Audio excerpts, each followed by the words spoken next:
Ika-42 Kabanata. Ang hangad ng taong lumapit sa piling ng Panginoon. Tulad ng usang sa tubig ng ilog ay nasasabik. O Diyos, ako sa inyo'y nananabik. Ako'y nauuhaw sa inyo, Diyos na buhay.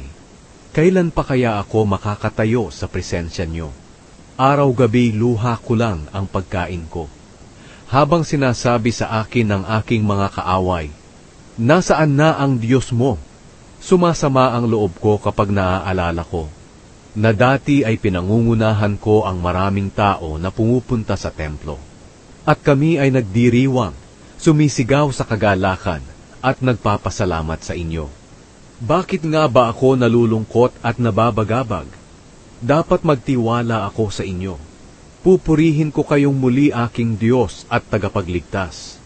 Nang hihina ang loob ko, ako'y parang tinabunan nyo ng malalaking alon, na umuugong na parang tubig sa talon.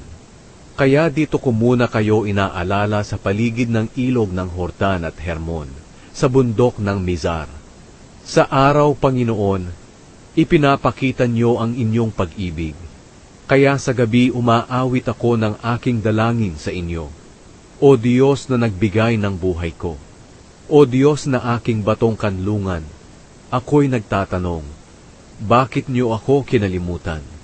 Bakit kinakailangan pang magdusa ako sa pang-aapi ng aking mga kaaway?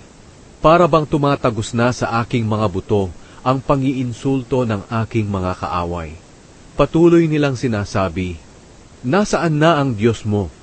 Bakit nga ba ako nalulungkot at nababagabag? Dapat magtiwala ako sa inyo.